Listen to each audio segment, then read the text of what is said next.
सो आज का जो मेरा विषय है वो यह है, हम सब के ऊपर एक नातान होना चाहिए। हालेलुया।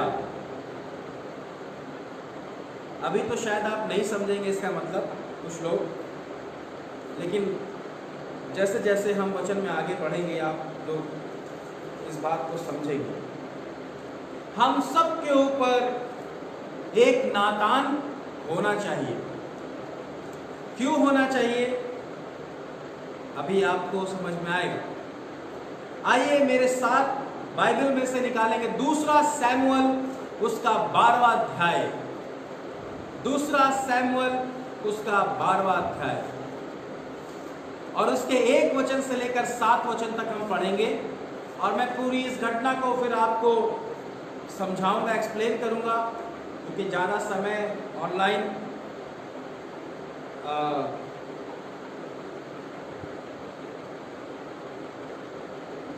नहीं मिलता है। ओके, सो मैं आपके लिए यहाँ पे पढ़ देता हूँ। तब यहोवा ने दाऊद के पास नातान को भेजा। अब आप समझ गए होंगे, नातान एक भविष्यद्वक्ता था। नातान एक प्रॉफिट था, परमेश्वर का दास था, परमेश्वर का सेवक था और परमेश्वर उससे बातें करता था।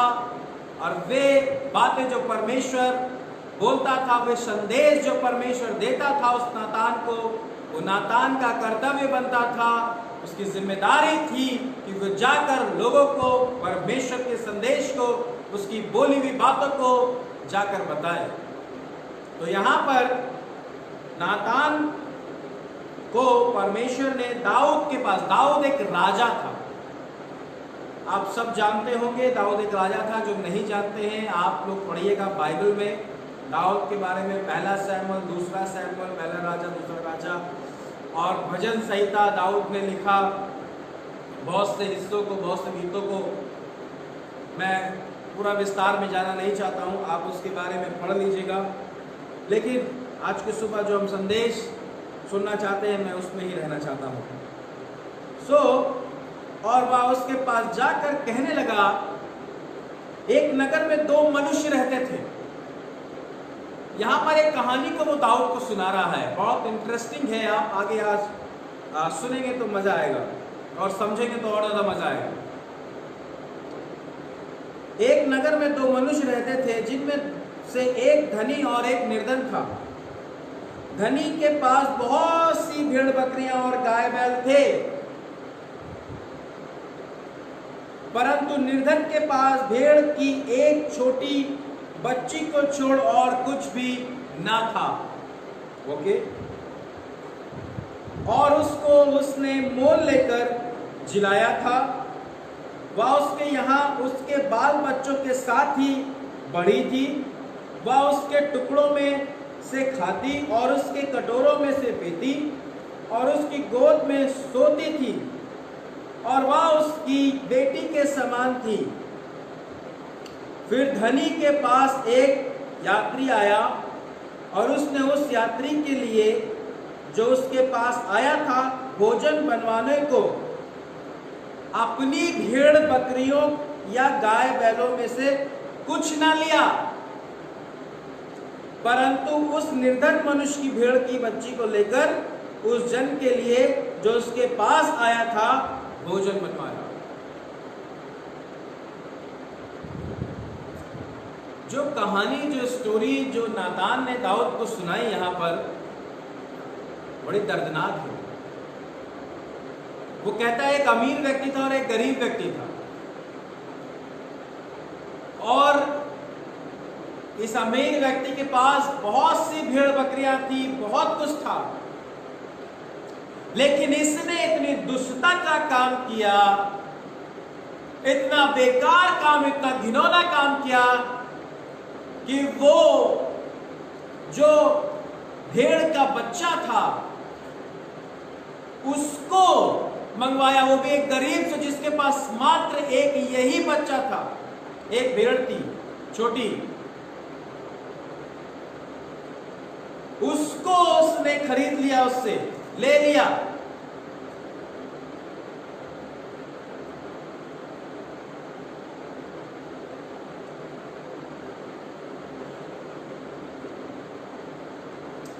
मेरे प्रियो, ये सुनकर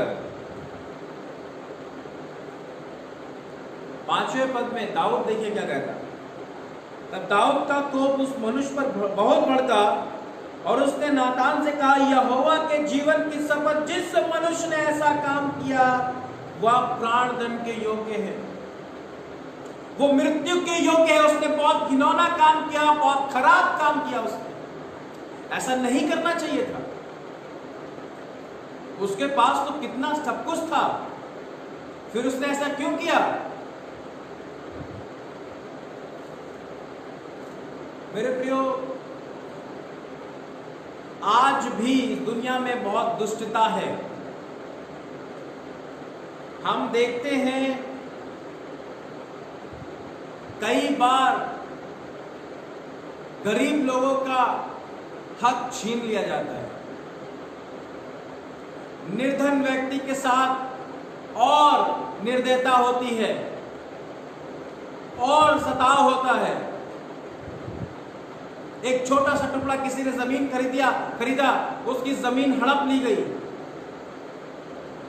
और हड़पने वाला कौन? जिसके पास बहुत सारी जमीनें हैं, जिसके पास बहुत कुछ है। मैंने कई बार देखा और ऐसा होता भी है। और दुख की बात यह है कि हम छोटे मोटे दुकानदारों से, छोटे मोटे लोगों से बार्गेनिंग करते हैं। ये बात मैंने सीखी जब हम मॉल्स में जाते हैं, बड़ी शॉप में जाते हैं, वहां पर लिखा होता है फिक्स रेट, 1 रुपए ऊपर नीचे नहीं है। लेकिन हम जब छोटी छोटी शॉप में जाते हैं, छोटी दुकानों में जाते हैं, वहां बार्गेनिंग करने लगते हैं। हम मॉल्स में नहीं करते हैं, बड़ी बड़ी शॉप में नहीं करते, वो एक अलग चीज है। पर मैंने जो मेरे जीवन से ये सीखा है कि मैं अपने आप को बात बताता हूं, मैं जब कहीं छोटी शॉप में या कहीं ऐसे जाता हूं तो वो एहसास होता है कि ये व्यक्ति कितना कमा लेगा। मॉल्स में या बड़ी शॉप में तो और एक्स्ट्रा टैक्स लगाते हैं और चीजें बढ़ा चढ़ाकर और 1 रुपए भी कम नहीं करते। अगर वो व्यक्ति 5 रुपए की चीज लाकर अगर 7 रुपए में, 8 रुपए में दे रहा है, उसकी कंडीशन देखते हैं किस हालात में है। कई एक घटना मैंने देखी अपने बचपन में भी और बहुत पहले भी कि आज तो बैटरी रिक्शे चल गए, ऑटो है, टैक्सी है, उबर है, ओला है, कैब, बहुत कुछ चल गया। लेकिन उस जमाने में जब रिक्शे हुआ करते थे, लोग इतनी मेहनत करके उसको मेहनत करके लेकर जाते थे और लोग क्या करते थे, बहुत ही बहस करते थे और कई ऐसे लाचार रिक्शे वालों को मारते थे। आज भी कुछ ऐसा ही है और इस कहानी में भी ऐसा ही देखने को मिलता है कि हमेशा किसी लाचार के साथ ही दुर्व्यवहार होता है, उसको ही दबाया जाता है, उसको ही कुचला जाता है। लेकिन मैं आपको एक बात बताना चाहता हूं मेरे भाई बहनों, परमेश्वर न्याय करने वाला परमेश्वर है। परमेश्वर पक्षपात करने वाला परमेश्वर नहीं है। परमेश्वर की आंखें हमेशा ऐसे लोगों पे लगी रहती हैं। प्रभु के वचनों में और भी सीखने को मिलता है। भजन संहिता, नीति वचन जब आप पढ़ेंगे आपको समझ में आएगा, नैतिक बातें, व्यवहारिक बातें जो परमेश्वर ने हमें समझाई वहां पे। और आगे ये दाऊद भी इसी तरह से लिखता है नैतिक बातों को। लेकिन यहां पर दाऊद को गुस्सा आ गया। वो गुस्सा आने वाली बात ही है कि ऐसा नहीं होना चाहिए। किसने किया? मेरे रहते हुए, मैं राजा हूं यहां का, मेरे रहते हुए अन्याय कैसे हो गया? आइए आगे देखते हैं। 6 पद में लिखा है, और उसको भेड़ की बच्ची का 4 गुना भर देना होगा। दाऊद कहता है, कोई भी हो, वो कहता है अब तो न्याय होगा, क्योंकि उसने ऐसा काम किया और कुछ दया नहीं की। यस, कोई दया नहीं करी, बहुत निर्दयता दिखाया। ये बहुत खराब बात है, ये बहुत बेकार बात है, ऐसा नहीं होना चाहिए था। ये जो हुआ है ये अच्छा नहीं हुआ। आज हमारे समाज में, हमारे संसार में, इस दुनिया में बहुत कुछ गलत हो रहा है। लेकिन मेरे भाई और बहनों, मेरे अजीजों, आप जो इस वचन को सुन रहे हैं, आप जो सुनेंगे, अगर कहीं ना कहीं आपके साथ भी ऐसा कुछ हुआ है, किसी ने आपके चीजों को जबरदस्ती से हासिल किया है, या आपको कुछ नुकसान पहुंचाया है, या आपको कोई धोखा दिया है, या आपके साथ कोई छल और कपट किया है, मैं आज की सुबह आपको एक बात बता देता हूं, और उन लोगों को भी जिन्होंने ऐसा किया है, अगर आप मेरे संदेश को देखेंगे या देख रहे हैं, तो मैं आपको इस बात को बताता हूं, परमेश्वर इन सब कामों को देखता है। उसकी आंखें बंद नहीं है, वो न्याय करने वाला परमेश्वर है, वो न्याय से प्रीति रखने वाला परमेश्वर है।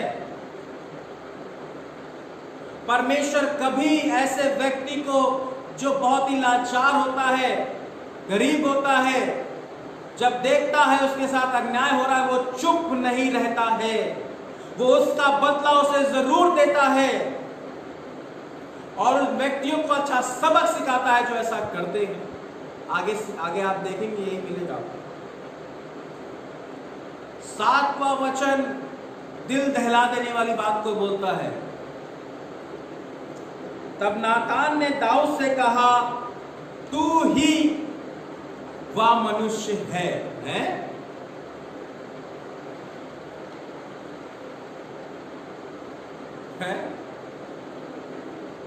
नातान क्या कहता है? तू ही वो मनुष्य है। उसको समझ में इसलिए नहीं आया कि नातान ने कुछ अलग तरीके से इस कहानी को पेश किया जो दाऊद ने किया था, इसलिए उसे समझ में नहीं आया। आप समझ में आएगा। उसने कहा, मैंने कोई बकरी का बच्चा, भेड़ का बच्चा लिया ही नहीं, मेरे घर में कोई मेहमान ऐसा आया ही नहीं जो मैं किसी ऐसे बच्चे को लेकर। क्यों समझ में नहीं आया? कि वो दृष्टांत में बता रहा था, उसे समझा रहा था, उदाहरण दे रहा था इस कहानी से उसको, जो उसने किया था। क्या किया था आगे देखिए। पहले तो वो क्या बता रहा है ये देख लेते। इज़राइल का परमेश्वर यहोवा यो कहता है, मैंने तेरा अभिषेक करके तुझे इज़राइल का राजा ठहराया, और मैंने तुझे साउल के हाथ से बचाया। फिर मैंने तेरे स्वामी का भवन तुझे दिया, और तेरे स्वामी की पत्नियां तेरे भाग के लिए दी, और मैंने इज़राइल और यहूदा का घराना तुझे दिया था, और यदि वह थोड़ा था तो मैं तुझे और भी बहुत कुछ देने वाला था। दाऊद ने किया क्या आखिर? ऐसा क्या कर दिया? मैं आपको नहीं बताऊंगा, पढ़ के आप खुद पढ़ लीजिएगा दाऊद ने क्या कहता। मैं सिर्फ एक्सप्लेन करूंगा। जब आप 11 अध्याय में आएंगे, दूसरा सैमुएल 11 अध्याय में आएंगे, वहां पता चल जाएगा आपको क्या किया। ये थोड़ा सा मैं पढ़ दूंगा बस, उसके बाद नहीं। दूसरा सैमुएल 11 अध्याय, यहां पर लिखा हुआ, एक वचन से पढ़ेंगे। फिर जिस समय राजा लोग युद्ध करने को निकला करते थे, उस समय अर्थात एक वर्ष के आरंभ में दाऊद ने योआब को और उसके संग अपने सेवकों को समस्त इस्राएलियों को भेजा, और उन्होंने अम्मोनियों को का नाश किया और रब्बा नगर को घेर लिया, परंतु दाऊद यरूशलेम में रह गया। जब युद्ध का समय था, जब लड़ाई करने को जाना था, तो ये क्या कर रहे थे राजा साहब? ये घर पे बैठे हुए थे, आराम कर रहे थे, विश्राम कर रहे थे। जब युद्ध का समय, जब प्रार्थना का समय, जब परमेश्वर का समय है, तब हम आराम करते हैं। और जब हम आराम का समय होता है, तब हम बाइबल पढ़ते हैं, इसलिए हमें नींद आ जाती है। तब हम दुआ करते हैं, इसलिए हमें नींद आ जाती है। तब हम कोई आत्मिक काम करते हैं, हमारे पास बहाने आ जाते हैं। गलत काम गलत समय पे सही काम नहीं करना चाहिए। सही समय पे सही काम करो। गलत चीजें कर देते हैं, गलत समय पे कुछ काम करने की कोशिश करते हैं, इसलिए वो नहीं होता। मेरे प्रियो, ये हर एक काम का एक समय है, बाइबल बताती है। हालेलुया। हर एक काम का, सबोपदेशक में जब आप पढ़ेंगे वहां लिखा है सबका एक काम का समय है। और यहां पर लिखा है एक उसका सैनिक था हित्ती उरैया, और वो राजा साहब क्या करे थे, वो घर पे थे, वो उनको मन हुआ तो वो छत के ऊपर टहलने चले गए। और दूसरे वचन में लिखा है सांझ के समय दाऊद पलंग पर से उठकर राजभवन की छत पर टहल रहा था, और छत पर से उसको एक स्त्री अति सुंदर थी नहाती हुई देख पड़ी। बस यहां से काम खराब हो गया। और उसने देखा वो सुंदर थी और वो नहा रही थी। तब दाऊद ने भेजकर उस स्त्री को पूछवाया। तब किसी ने कहा क्या यह एलियाम की बेटी और हित्ती उरैया की पत्नी बैतशबा नहीं है? तो दाऊद ने दूत भेजकर उसे बुलवा लिया, और वह दाऊद के पास आई और वह उसके साथ सोया। मेरे प्रियो, ये काम किया उसने। उसका वो जो सैनिक था, योद्धा राजा का, जिसके बारे में वो ठीक से जानता भी नहीं था, किसी ने बताया, वो अच्छा हाँ एक फला व्यक्ति है। उसने ये अन्याय किया। एक राजा होते हुए, एक अभिषेक व्यक्ति होते हुए उसने ये काम किया,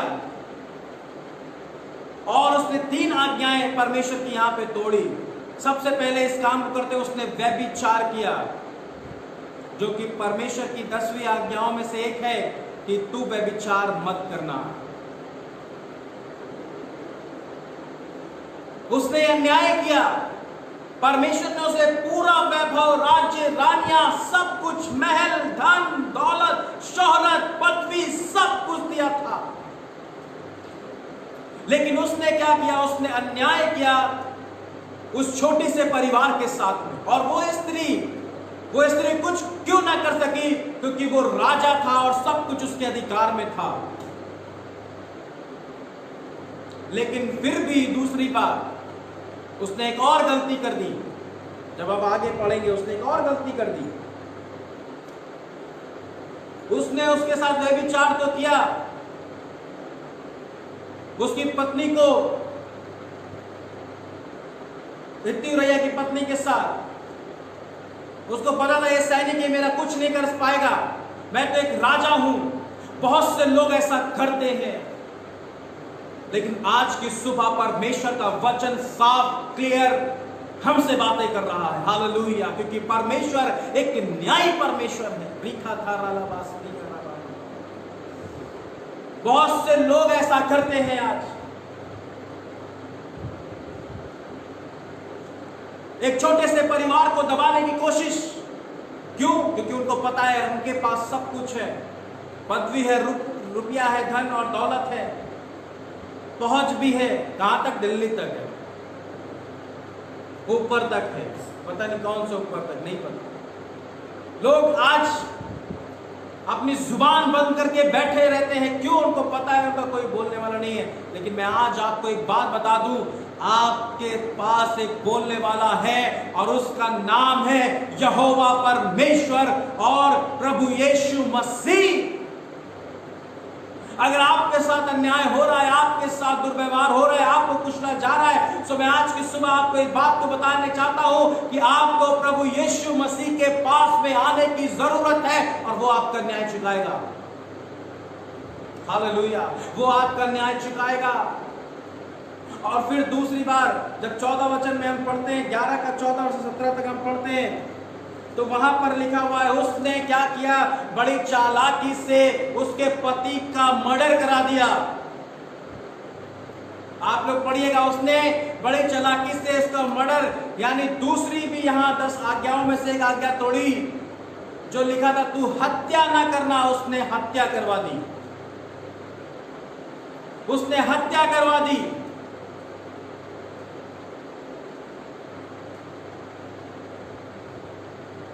जीसस, परमेश्वर ये सब देख रहा था और परमेश्वर ये सब देख रहा था। लोग कैसा अन्याय करते हैं, सब परमेश्वर देख रहा है। कई जगह मुझे बड़ा दुख लगा, कई दुकानों पे, कई शॉप पे आज ऐसा हो रहा है कि लोग इस लॉकडाउन का फायदा उठा रहे हैं और बहुत महंगी चीजें बेच रहे हैं, जो कि अच्छा नहीं है। This is the wrong thing. और ये परमेश्वर देख रहा है, हमारी ईमानदारी परमेश्वर देख रहा है कि वो ईमानदार नहीं है। बेईमानी हो रही है आज, कालाबाजारी हो रही है आज, ये सब परमेश्वर देख रहा है, वो सब देख रहा है।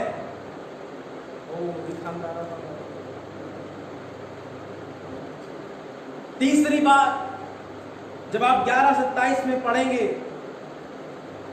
उसने तीसरी आज्ञा 10वीं आज्ञाओं में से तोड़ी। क्या किया? उसकी पत्नी को फिर अपनी पत्नी बनाया। जबकि 10वीं आज्ञा में लिखा है, तू किसी के घर, किसी की स्त्री का लालच और बाकी चीजों का लालच मत करना। इतना सब कुछ होने के बावजूद भी परमेश्वर ने जो हक दिया, जो रानियां दी, उसके बावजूद भी उसने जाकर एक भयंकर ऐसे काम को किया, एक पाप को किया कि जो बिल्कुल परमेश्वर की व्यवस्था के विरोध में था, और प्रभु इस बात को नहीं चाहता था। 3 आज्ञाओं को यहां पर हम देखते हैं, उसने तोड़ा और घिनौना और गंदा काम उसने किया जो उसको शोभा नहीं देता था। ओ जीसस, मेरे प्रियो, मैं आपसे बताना चाहता हूं, अगर आप कोई ऐसा जीवन जी रहे हैं जो गलत है, जो पाप से भरा हुआ है, जो अच्छा नहीं है, मैं बोलना चाहता हूं उन लोगों से, आज की सुबह आप अपनी पत्नी से प्यार करें, अपने पति से प्यार करें। अब बहुत से लोग हैं जो अपनी पत्नी को छोड़ दूसरों की पत्नी के ऊपर मोह करते हैं। बहुत सी स्त्रियां भी हैं अपने पति को छोड़ दूसरे पतियों की ओर लालसा करती हैं। दिस इज अ सिन, ये पाप है और ये व्यभिचार कहलाता है। जो परमेश्वर ने आपको साथी दिया है, वो आपके लिए सबसे सुंदर है इस दुनिया में। जो परमेश्वर ने पति दिया, जो परमेश्वर ने पत्नी दी है, वो सबसे बेस्ट है आपके लिए। पर आपको ये बात लगती है वो सही नहीं है, क्योंकि हमारे मन और दिमाग से शैतान खेल रहा है। वो हमें पाप की ओर आकर्षित करता है। वो कितनी सुंदर है, वो कितना हैंडसम है, और इस बात को देख के हम आकर्षित हो जाते हैं और पाप में गिर जाते हैं। और तो बस 5 मिनट के मजे के लिए हम पाप कर देते हैं। उसने बिल्कुल भी ये काम को करते हुए सोचा नहीं। एक पाप अगर आपने कर दिया, एक गलती आपने कर दी, शैतान को ये मौका मिल जाता है आपकी पूरी लाइफ को डिस्ट्रॉय करने के लिए, आपके पूरे जीवन को बर्बाद करने के लिए। उसको एक मौका काफी था। छत पे टहल रहा, देख के बस सिर्फ देखा था उसने और कुछ नहीं किया था। उस समय तक ठीक था, वो वापस आ सकता था, वो प्रभु से क्षमा मांग सकता था कि प्रभु मैं तो सिर्फ टहलने गया था छत के ऊपर, लेकिन मैंने ऐसा दृश्य देख लिया, मुझे माफ करिए परमेश्वर। लेकिन वो और एंजॉय करने लगा देखकर। कई चीजें जब आप देखते हैं उसमें एंजॉय करने लगते हैं, शैतान वहीं पे आपको फंसाने की पूरी प्लानिंग कर लेता है। और वो देखता गया, शैतान उसके मन में काम करता गया। और उसने फिर क्या करा? दूसरा स्टेप ये करा कि उसके बारे में पता लगाया, उसको बुलवा लिया, उसके साथ विचार किया। फिर जो है उसने एक काम किया, उसको पति को मरवा दिया, उसको पता ना चले। दूसरा ये पाप हो गया। फिर तीसरा ये कि उसने अपनी पत्नी कर लिया उसको।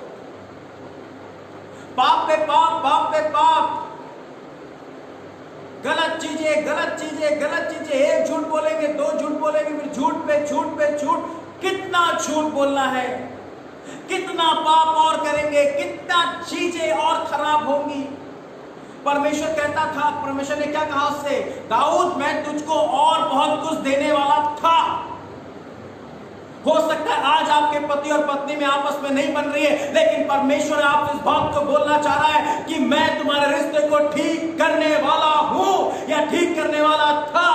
मेरे प्रिय, कहीं ऐसा ना हो कि आप दूसरी ओर फिर जाएं, आप दूसरी ओर चले जाएं और बाद में आपको पछताना पड़े। दुख की बात यह लगती है कि बहुत से लोगों के बच्चे होते हुए भी वो ऐसे काम को करते हैं। उन्होंने क्या किया, उनकी क्या गलती है? लेकिन याद रखिए, परमेश्वर देखता है, परमेश्वर अन्याय नहीं है, परमेश्वर न्याय करने वाला है, परमेश्वर प्रेमी परमेश्वर है, वो पिता है हमारा, वो हमारे अपने बच्चों को देखता है। मेरे बच्चे सही से जीवन जी नहीं रहे, तो हमेशा एक पिता का कर्तव्य बनता है रिश्तों को सही करना। हालेलुया, रिश्तों को सही करना। और यीशु मसीह के पास में ही रिश्ते सही होते हैं, ना कि आपके कोई दूसरे उपाय ढूंढ लेने से। हालेलुया, रिश्ते सही परमेश्वर के हाथों में है। ये सब परमेश्वर देख रहा था और उसने अपने दास को सब कुछ बता दिया। इसीलिए मैंने कहा आज हमारे जीवन में नातान का होना बहुत जरूरी है। एक ऐसे व्यक्ति का जो आपको खरी बातों को आपके मुंह पे बोल सके और आपको ये बता सके, भाई साहब ये बात गलत है, बहन ये बात गलत है।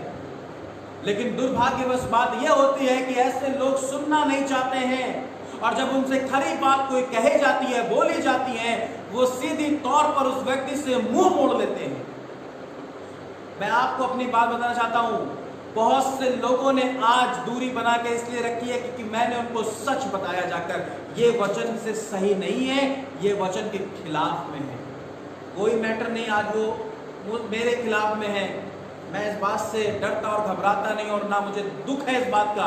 मुझे खुशी है परमेश्वर ने मुझको इस सेवकाई के लिए चुना।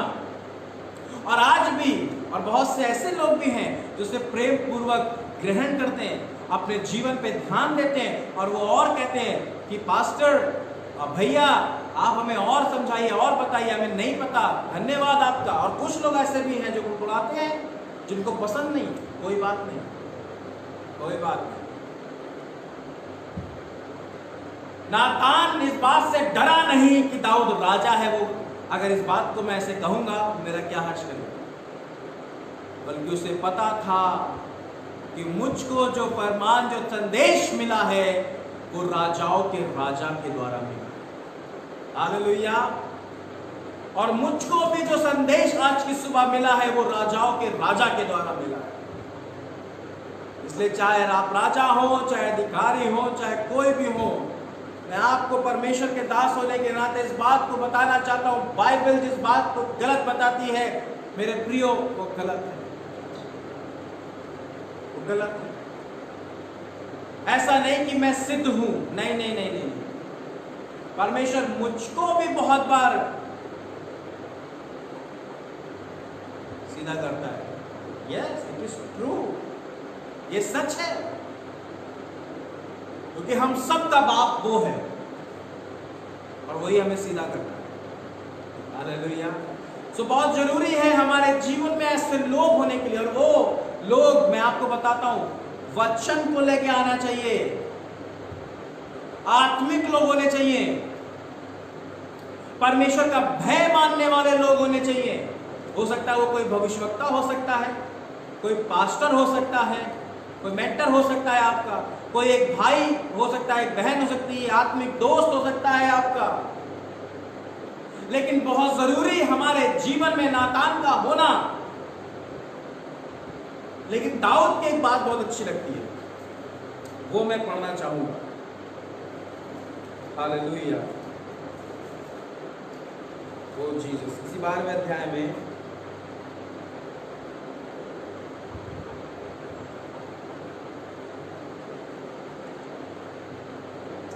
13वां वचन में पढ़ेंगे हम, 12 अध्याय उसका 13वां वचन। तब दाऊद ने नातान से कहा, मैंने यहोवा के विरुद्ध पाप किया है। नातान ने दाऊद से कहा, यहोवा ने तेरे पाप को दूर किया है, तू ना मरेगा। तो भी तूने जो इस काम के द्वारा यहोवा के शत्रु को तिरस्कार करने का बड़ा अवसर दिया है, इस कारण तेरा जो बेटा उत्पन्न हुआ वह अवश्य ही मर जाएगा। पाप का परिणाम बहुत बुरा होता है मेरे भाई बहनों, और वो थी व्यभिचार की संतान, नाजायज औलाद जिसको। बाद में परमेश्वर ने ठीक किया। आप पढ़िएगा इस कहानी को आगे तक। मैं आपसे इस बात को बताना चाहता हूं, दाऊद ने कितना जबरदस्त काम किया। उसने एक्सेप्ट किया, उसने इस बात को मान लिया कि मैंने मेरे परमेश्वर के विरुद्ध में पाप किया।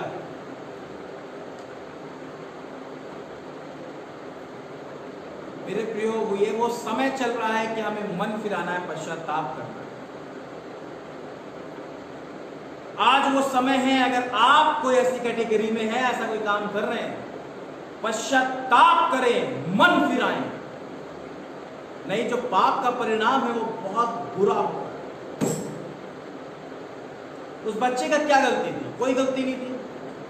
आगे आप पढ़िएगा उसके बारे में।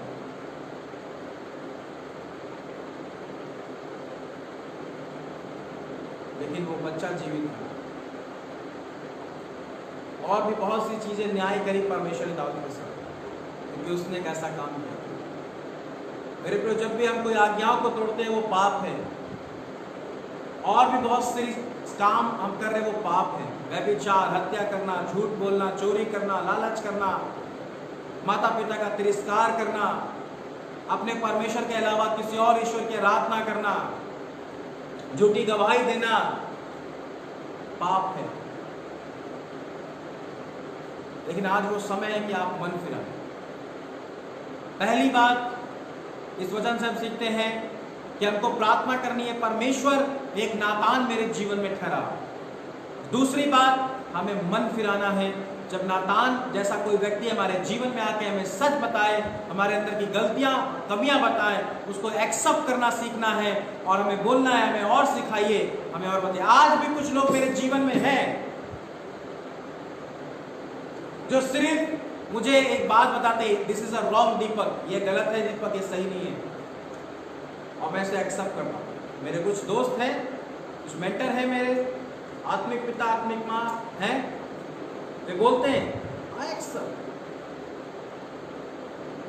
कुछ लोग ऐसे हैं, कभी मैं अच्छा करूंगा नहीं बोलेंगे, लेकिन जहां मैं थोड़ा दाएं बाएं गया, वो तुरंत मुझे फोन या तुरंत वो मैसेज करके बोलते हैं ये सही नहीं है। और धन्यवाद ऐसे लोगों का, और प्रभु का मैं धन्यवाद करता हूं कोटि कोटि, कि ऐसे जब मैं मसीह जीवन में आया, एक नई सृष्टि बना, तभी से परमेश्वर ने कुछ ऐसे लोगों को रखा और आज मैं यहाँ पर खड़ा हूँ। मैं आप सबका धन्यवाद करता हूँ, ऐसे लोगों का, मेरे जितने दोस्त हैं, मेरे पासवान लोग, आप सबका मैं बहुत बहुत धन्यवादित हूँ। आप लोगों ने एक सही समय पे मुझे सही सलाह दी और मुझे बताया कहाँ मैं गलत हूँ और मुझे सही किया। वही एक वजह है जो आज मैं यहाँ पे खड़ा हुआ हूँ और इस संदेश को प्रचार कर रहा हूँ। सो मेरे भाई बहनों, मैं आपसे कहूँगा प्लीज़ आप अपने जीवन के लिए प्रार्थना करें।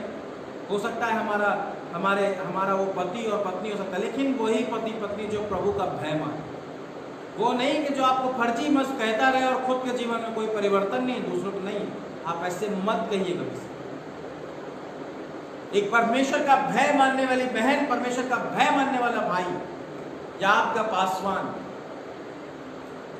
या कोई भविष्यवक्ता, प्रार्थना करनी है आपको, प्रभु ऐसे लोग मेरे जीवन में दे जो मुझे सही रास्ता दिखाए। और दूसरी, मन फिराना है तमाम।